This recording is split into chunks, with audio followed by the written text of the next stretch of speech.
I am Anna. I am 26 years old this year. I had a near-death experience when I was giving birth. It was between 11:30 and noon. I was in my room in the labor and delivery unit. The anesthesiologist had come to administer the spinal anesthesia for childbirth. He did not read the paper that stated my allergies and how sensitive my body was to medication. As he was administering the anesthesia, he hit my spinal column, and one of my legs jerked straight up. I asked the nurse what that was, because it felt like an electrical shock through my body. The medicine stunned me, as if I had taken a hard hit to the head. The nurse told me to stay still. Then I believe he injected something into me, making me feel lightheaded and nauseous. I told the nurse. She began to lay me down on my side.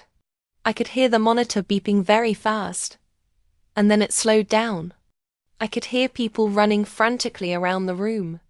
I heard the nurse say, "Her blood pressure is dropping. We're losing her. We're losing her." The last thing I remember was the nurse saying, "Her blood pressure is 30 over nothing. You killed her. You son of a B in TCH." My last thought was to my unborn child. "I'll see you on the other side." Then it went completely dark. I vaguely remember leaving my body and seeing it on the bed. The next thing I remember is standing in an incredible park-like scene. I saw rolling hills, trees, grass, sidewalk and flowers. The colors were so intense, beautiful and amazingly peaceful. The singing of the birds was like nothing I had ever heard before. All of it was the most beautiful thing I had ever seen in my entire life. A woman was standing next to me on my right side and talking to me. I remember looking at her and thinking I should know her, but I could not remember who she was. Then I realized it was my grandmother, who had died at age 55. She looked about 18 years old. I did not pay much attention to her as she spoke. I was looking around at the people and the angels flying around, listening to the sounds and just being in awe. Out of the corner of my eye, in a place I should not have been able to see, I saw my sister who died as a baby. Now she was walking down to me and carrying my son.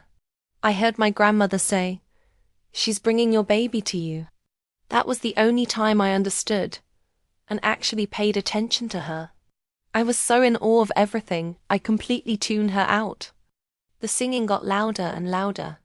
The music went around me, through me, and became a part of me. It was incredibly beautiful. They were singing, "He's coming, he's coming, he's coming." I looked around, wondering who was coming.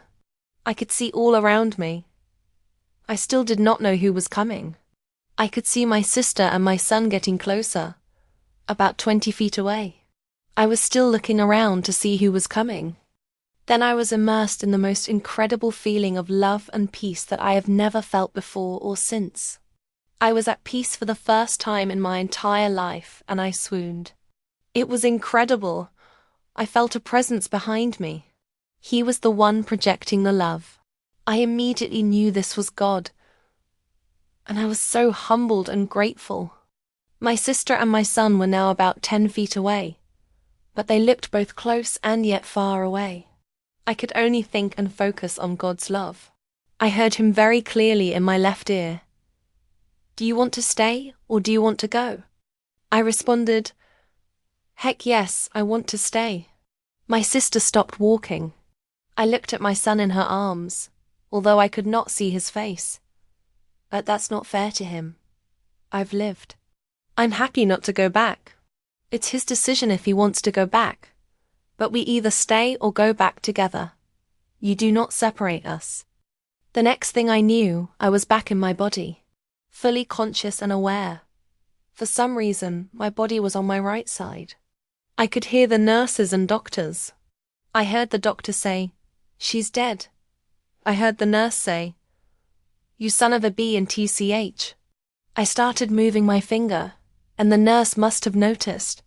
She said, "We got her back, you lucky son of a B in TCH." I was angry that I was back. I was no longer immersed in that love. When I told the nurse I died and went to heaven, she believed me.